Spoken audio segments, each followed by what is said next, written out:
Grew rich. Okay.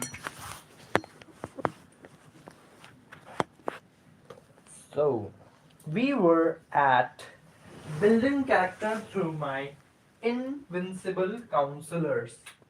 यार पेट में तो दुख हो रहा है, दुख दर्द हो रहा है, मतलब दुख रहा है, सॉरी, दुख रहा है और दर्द हो रहा है. दुख and दर्द is not the right word to say for this. I would say for this situation. Napoleon Ford, Carnage. Every night over a long period of years, I held an imaginary council meeting with this group whom I called my invincible counselors. The procedure was this: just before going to sleep at night, I would shut my eyes and see in my imagination this group of men seated with me around my council table. Here, I had not only an opportunity to sit among those whom I considered to be great, but I actually dominated the group by serving as a chairman. I had a very definite purpose in indulging my imagination through these nightly meetings. My purpose was to rebuild my own character so it would represent a composite of the characters of my imaginary counselors. Realizing as I did early in life that I had to overcome the handicap of birth in an environment of ignorance and superstition, I deliberately assigned myself the task of voluntary rebirth through the method here described. Building character through my invincible counselors. Being an earnest student of psychology, psychology, psychology, psychology, psychology, I knew, of course, that all people have become what they are because of their dominating thoughts and desires. I knew that every deeply seated desire has the effect of causing one to seek outward expression through which that desire may be transmuted into reality. I knew that self suggestion is a powerful factor in building character, that it is, in fact, the sole principle through which character is built. People become what they are because of their dominating thoughts and desires. With this knowledge of the principles of mind operation, I was fairly well armed with the equipment needed to rebuild my character.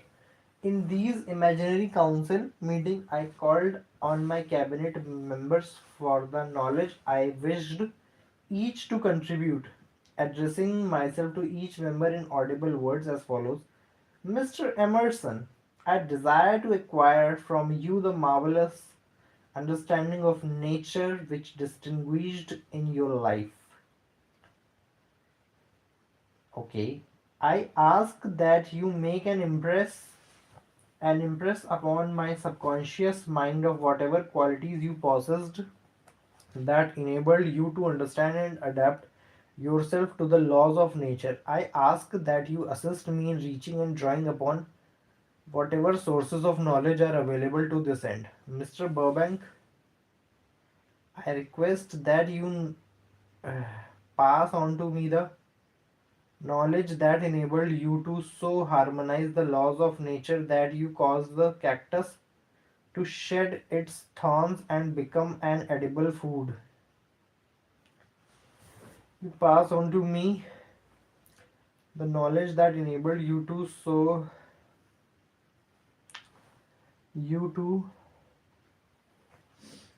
because that you pass on to me the knowledge that enabled you to so harmonize the laws of nature that you cause the cactus to shed its thorns and become an edible food. Give me access to the knowledge that enabled you to make two blades of grass grow where but one grew before and help you to blend the coloring of the flowers with more splendor and harmony. Oh, oh goodness.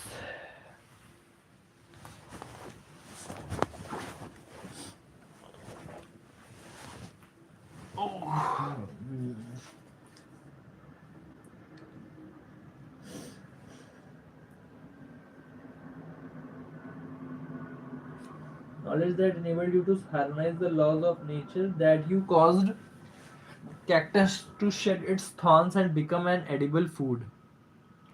Give me access to the knowledge that enabled you to make two blades of grass grow where but one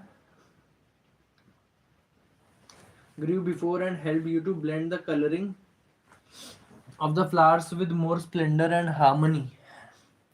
For you alone have successfully guided the lily. Mr. Napoleon, I desire to acquire you from you by emulation the marvelous ability you possess to inspire people and to arouse them greater and more determined spirit of action. Also to acquire the spirit of enduring faith that enabled you to turn defeat into victory and to surmount staggering obstacles. Emperor of fate, king of chance, man of destiny, I salute you.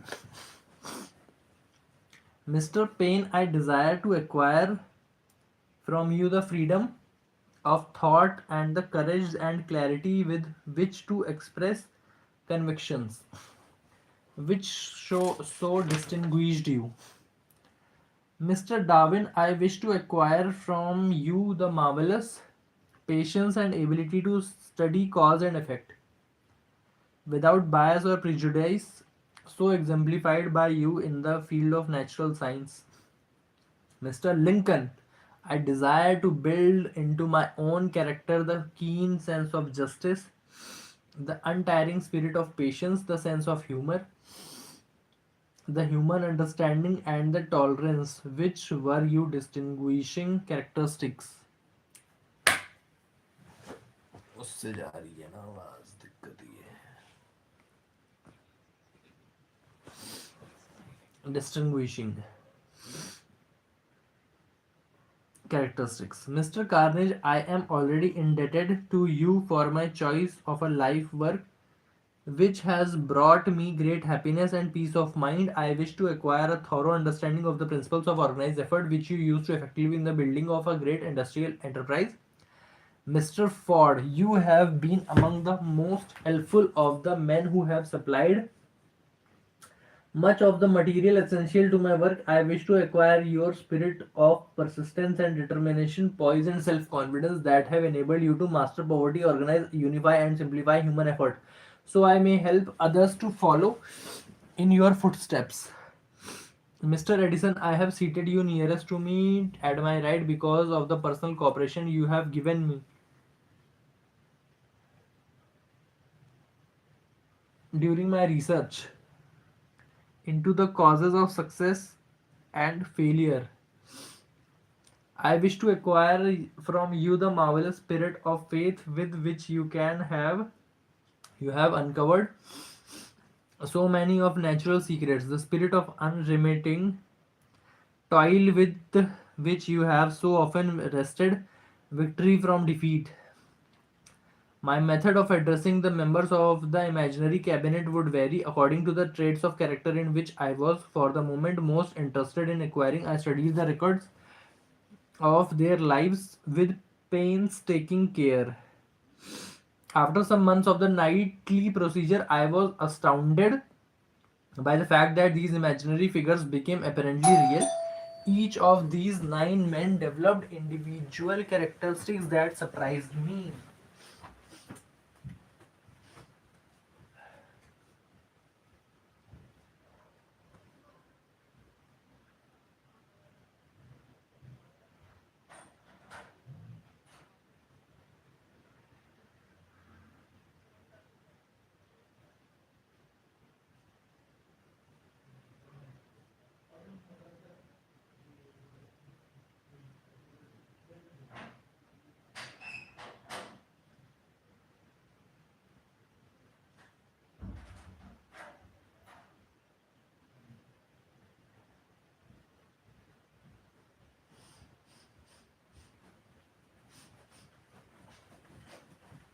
साले तुझे reel के लिए बनानी है video बकवास पेल का साथ झूठा आदमी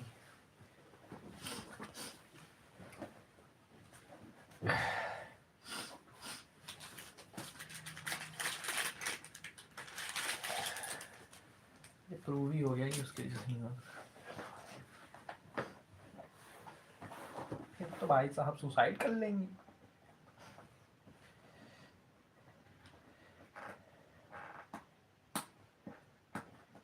बचपन में I would have loved that movie but not right now.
कभी जो बादल बरसे मैं देखूं तुझे आंखें भर के, मैं लग तेरी पहली बारिश की दुआ,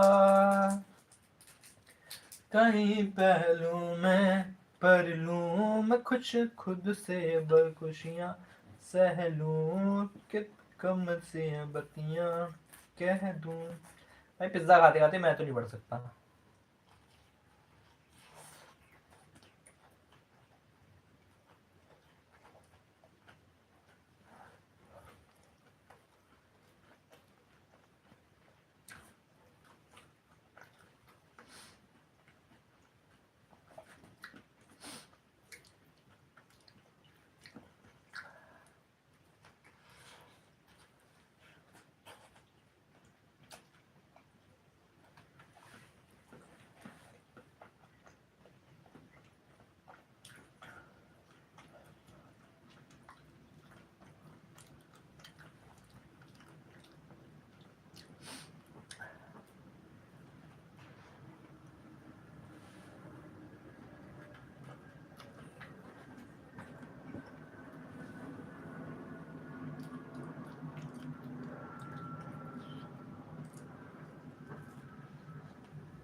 We have taken money from you.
भाई क्या मर गया क्या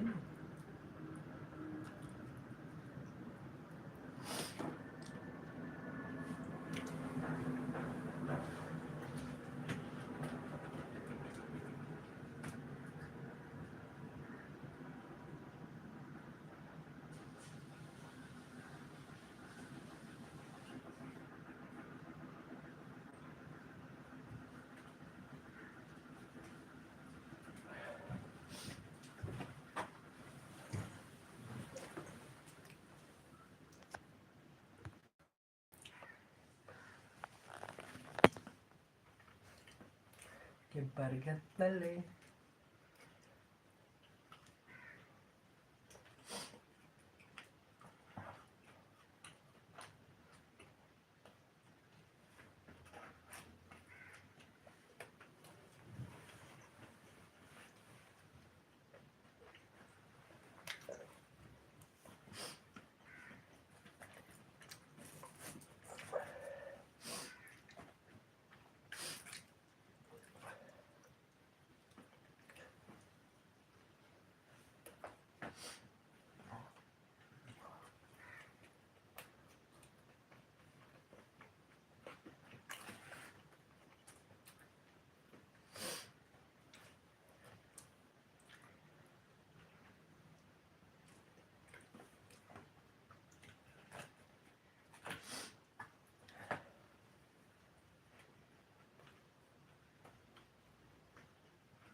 बट मिलता मार्केट में 40-40 रुपए मिल रहा है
अच्छा अच्छा अच्छा अच्छा अच्छा अच्छा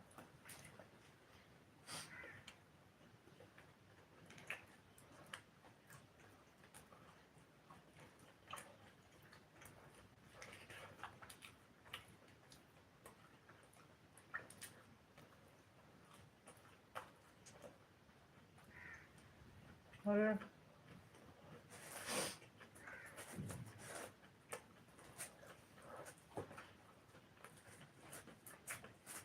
ये भी उनके लिए भी भगवान है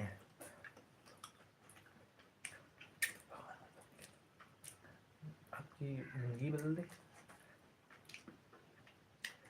कष्ट मिटा दे बिल्कुल मिटाए उस बंदे ने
अरे उससे ना एक दो बार बोलता है।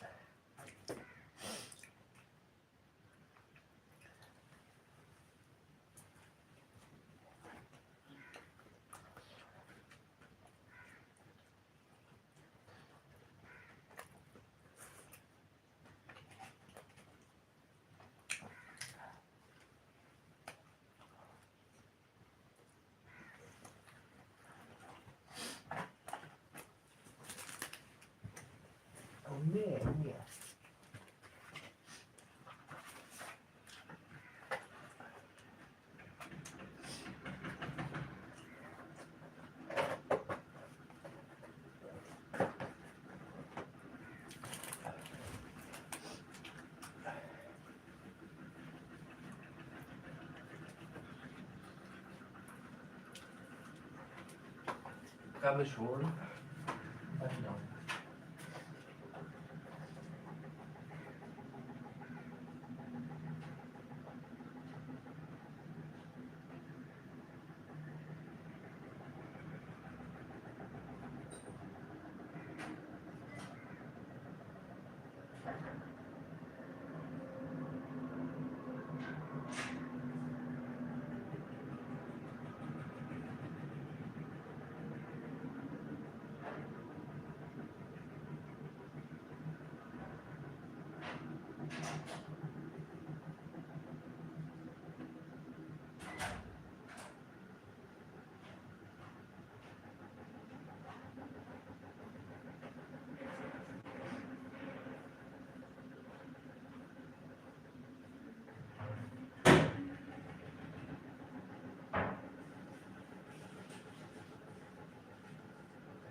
भाई पी रहा हूँ ना क्योंकि इस कप में इसलिए हिल रहा है भाई ये बार बार।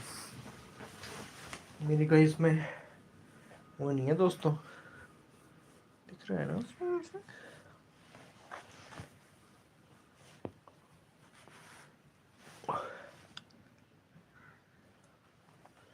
Nescafe.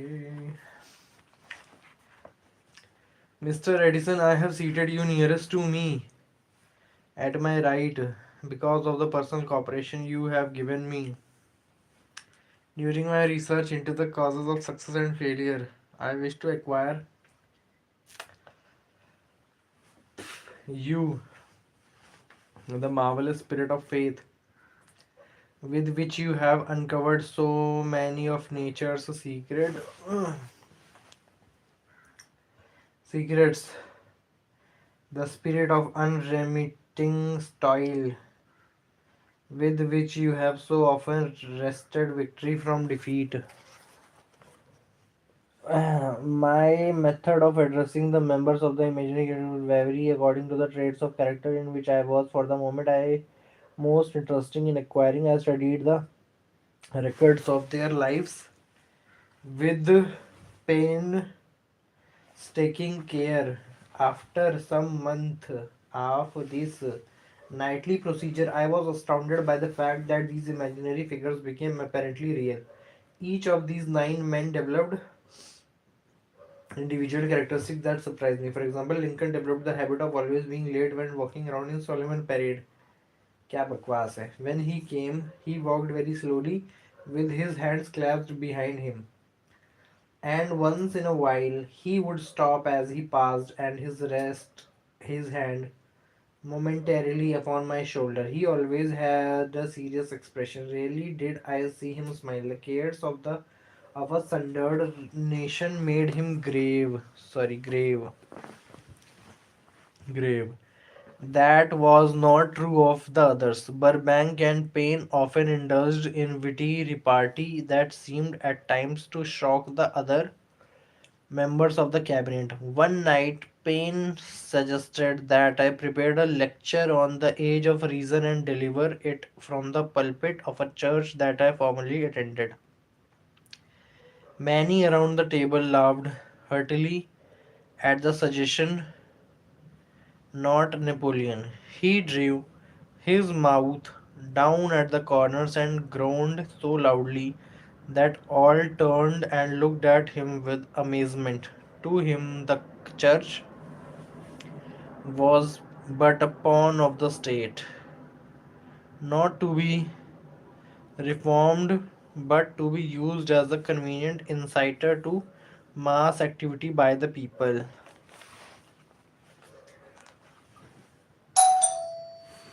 On one occasion, oh भाई सर दर्द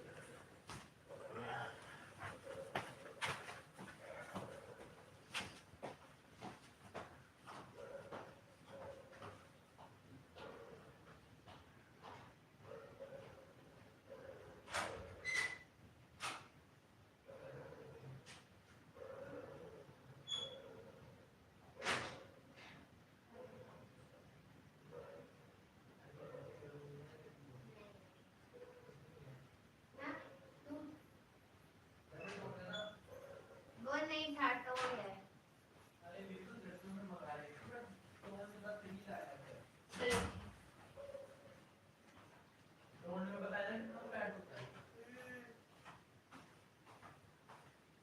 डबल टोन हैबिट बना ले ला टैब में पढ़ लूंगा पढ़ लूँ ना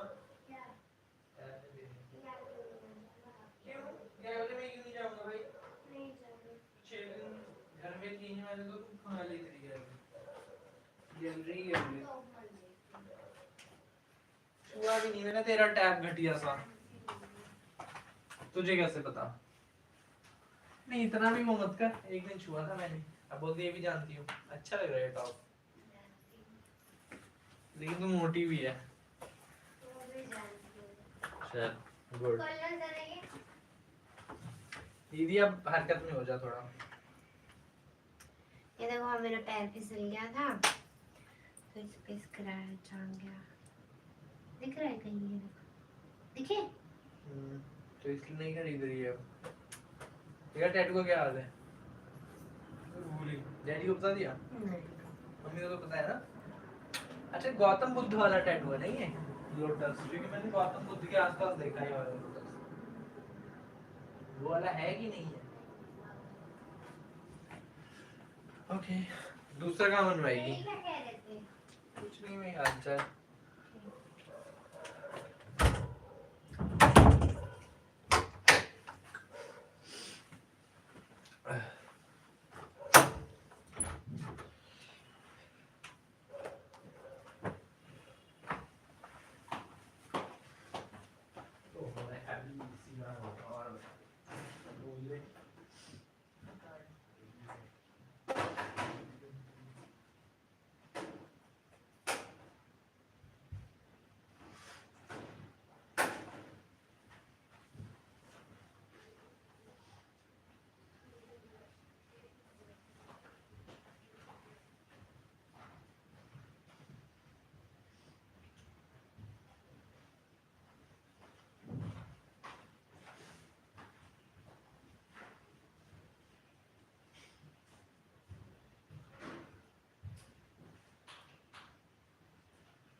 True for the others. Burbank and Payne often indulged in witty repartee that seemed at times had shocked the other members of the cabinet. One night, Payne suggested that I prepare a lecture on the age of reason and deliver it from the pulpit of a church that I formerly attended. Many around the table laughed heartily at the suggestion.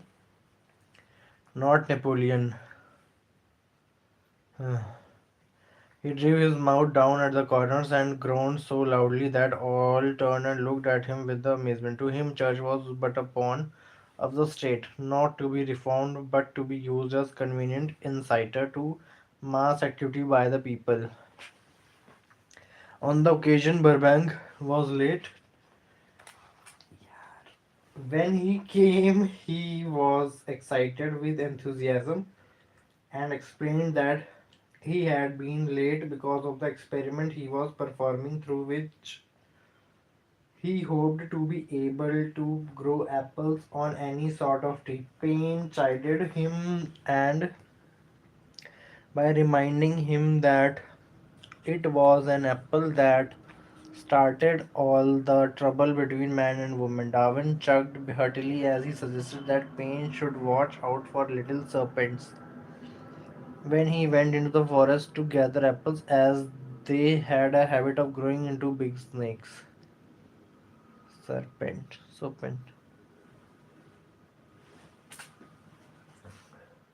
Emerson observed, no serpents, no apples, and Napoleon remarked, no apples, no state. Lincoln developed the habit of always being last one to leave the table after each meeting. On one occasion, he leaned across the table, his arm folded, and remained in the position for many minutes. I made no attempt to disturb him.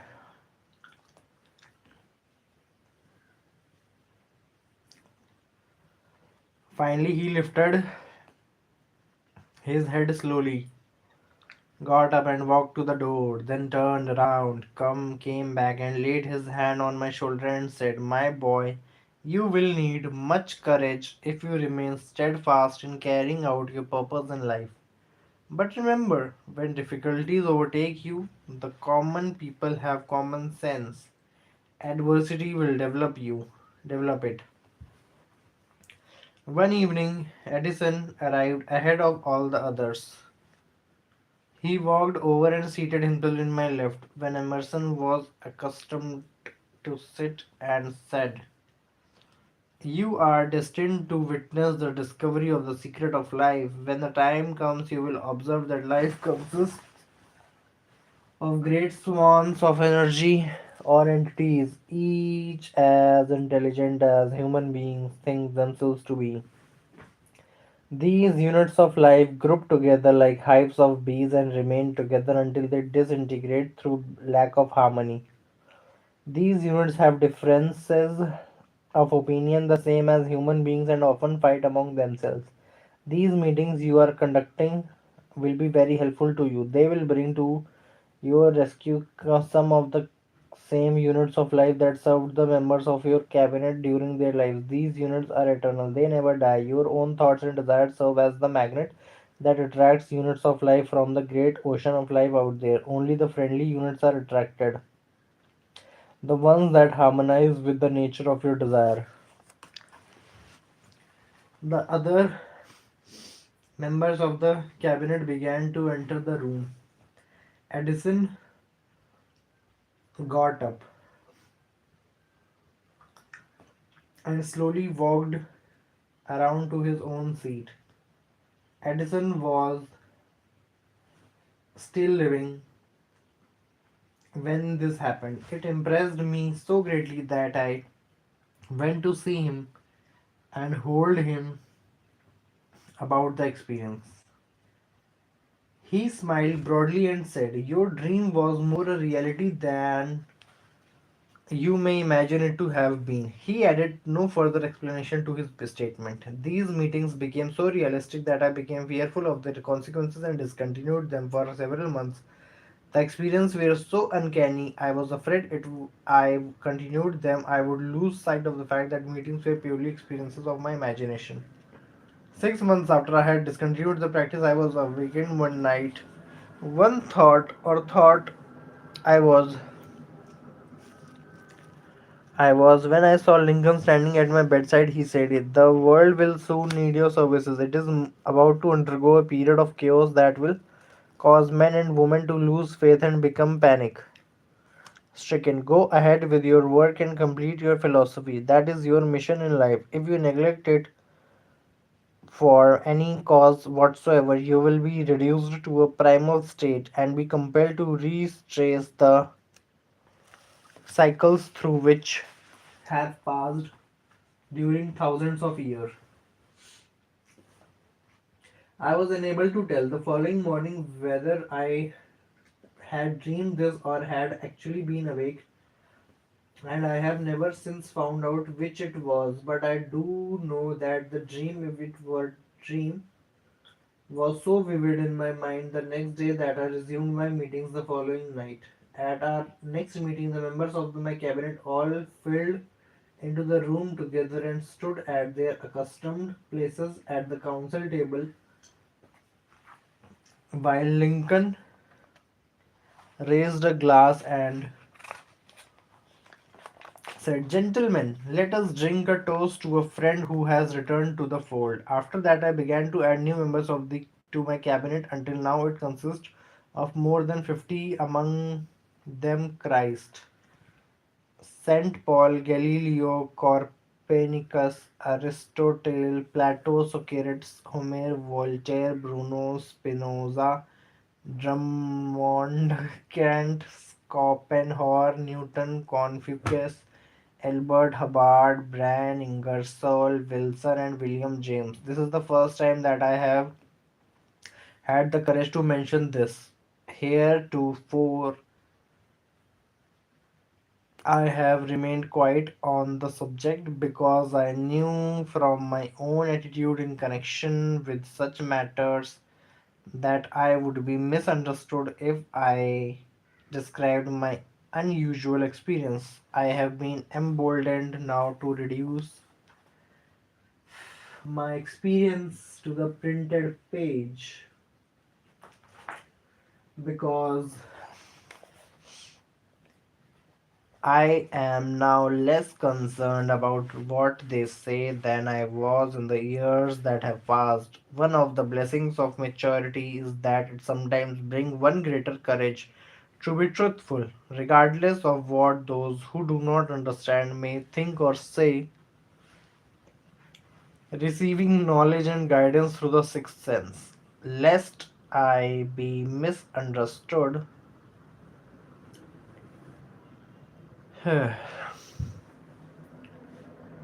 I wish here to state most empathetically that I still regard my empathetically, empathetically, pathetic, empathetic, that I still regard my cabinet meetings as being purely imaginary. But while the members of the cabinet may be purely fictional and the meeting existent only in my own imagination, they have led me into glorious paths of adventure, rekindled an appreciation of true greatness, encouraged creative endeavor, and emboldened the expression of honest thought. During meetings with my invincible counsels, I find my mind most receptive to ideas, thoughts, and knowledge that reach me through the sixth sense. I can truthfully say that I own entirely to my invisible counselors full credit for such ideas, facts, and knowledge I received through inspiration. Somewhere in the cell structure of the brain is located an organ that receives vibrations of thought, ordinarily called hunches. So far, science has not described where this organ of the sixth sense is located, but this is not important. The fact remains that human beings do receive accurate knowledge through sources other than the physical senses. Such knowledge generally is received when the mind is under the influence of extraordinary stimulation. Any emergency that arouses the emotions and causes the heart to beat more rapidly than normal may and generally does bring the sixth sense into action. Anyone who has experienced a near death accident while driving knows that on such occasions the sixth sense often comes to one's rescue and aids by split second in avoiding the accident. On scores of occasions when I have faced emergencies, some of them so grave that my life was in jeopardy, I have been miraculously, miraculously, miraculously guided past these difficulties through the influence of my invisible counselors. Any emergency that arouses the emotions brings the sixth sense into action. My original purpose in conducting counseling meetings with imaginary beings was solely that of impressing my own subconscious mind through the principle of photo suggestion with certain characteristics that I desire to acquire in more recent years. My experimentation has taken on an entirely difficult and I now go to my imaginary counselors with every difficult problem that confronts my client and me. The results are often astonishing, although I do not depend entirely on this form of counsel. Great leaders and the sixth sense. Nearly all great leaders, Napoleon, Christ, Buddha, Confucius, or Muhammad, understood and probably made use of sixth sense almost continuously. The major portion of their greatness considered of the knowledge of this principle. Henry Ford undoubtedly understood and made practical use of the sixth sense. His vast business and financial operation made it necessary for him to understand and use this principle. Thomas A. Edison understood and used the sixth sense in connection with the development of inventions, especially those involving basic patents in a connection with which we had no human experience and no accumulated knowledge to guide him. As was the case while he was working on the talking machine and the moving picture machine. The sixth sense is not something that one can take off and put on at will. A ability to use this great power comes slowly. Through application of the other principles outlined in this book, seldom does any individual come on workable knowledge of the sixth sense before the age of 40. More often, the knowledge is not available until one is well past 50 because the spiritual forces with which the sixth sense is closely related do not mature and become usable except through years of meditation, self examination, and serious thought. Having read the chapter, you must have observed that while reading it, you were lifted to a high level of mental stimulation. Splendid. Come back to this again a month from now. Read it once more and observe that your mind will soar to a still higher level of stimulation. Repeat this experience from time to time, giving no concern as to how much or how little you learn at the time. And eventually, you will find yourself in a position of a power that will enable you to throw off discouragement, master fear, overcome procrastination, and draw freely upon your imagination. Then you will have felt the touch of that unknown something which has been the moving spirit of every truly great thinker, leader, artist, musician, writer, and statesperson. Then you will be in position to transmute your desires into physical or financial counterpart as easily as you may lie down and quit at the first sign of opposition. Crack the mystery. Transmutation is the switching of mind from thoughts of to thoughts of some other nature. The transmutation of desire derives the creative imagination. Will Oh goodness.